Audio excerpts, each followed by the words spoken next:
interview, kilala mo si Attorney Galicia. Paano mo siya nakilala?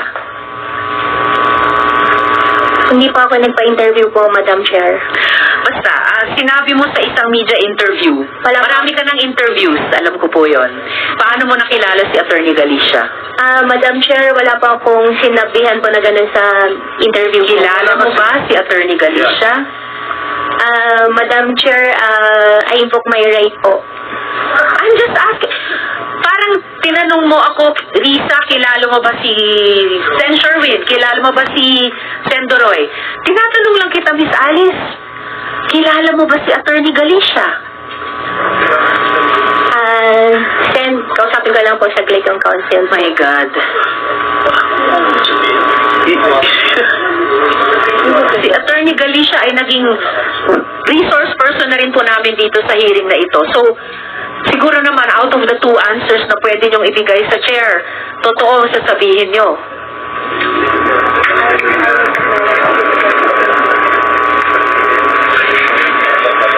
Yes, Miss Alice, kilala niyo ba si Attorney Galicia? Sen, I invoke my right against self-incrimination po. May sinampahan na po sa akin na kaso po doon. Wala pong kaso tungkol sa pagkakilala mo kay Attorney Galicia. Wala. May issue na po about po doon kay Attorney Galicia po, yung sa ombudsman. May issue. I am only asking you kung kilala nyo si Attorney Galicia. Sabihin niyo lang, kilala ko siya or hindi ko siya kilala. I don't think that is an incriminating question, Madam Chair.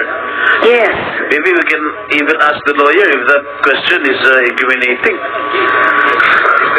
Oh, anong case? Ayon, tinatanong ng mga colleagues ko, ano yung case na sinasabi mong incriminatory ang tanong na ito kung kilala mo si Attorney Galicia?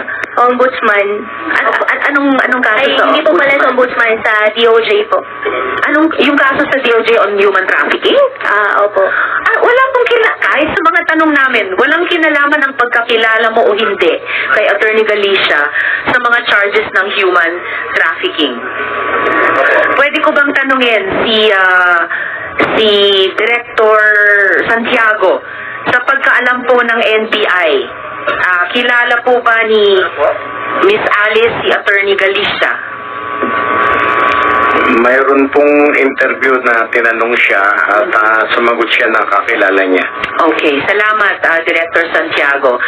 So hindi lang po ako ang nagsasabi from our NBI resource person, no less the director, meron kayong interview, sinabi nyo, kilala nyo si Attorney Galicia.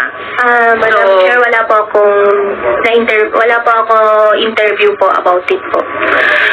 Okay, Attorney Galicia, any comment? Dun sa interview na nasubaybayan ng NBI, sinabi doon ni Miss Alice na kilala ka niya. Any comment po ba doon?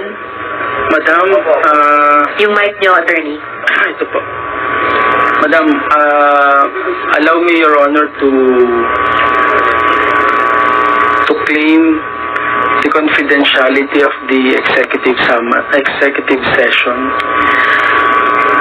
Ang executive session po, gaya ng sinabi na kanina, ay may kinalaman sa national security and public safety.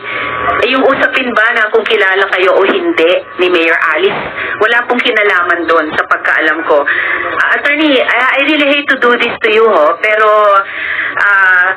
it's clear, at least to our committee, na you notarized the affidavit of an affiant who was not within the jurisdiction of the Philippines. At kung hindi mo sasabihin ang buong katotohanan and explain yourself, I'm sorry, pero nagmumukhang you will be left holding the bag. You will be left holding the bag, Attorney Galicia.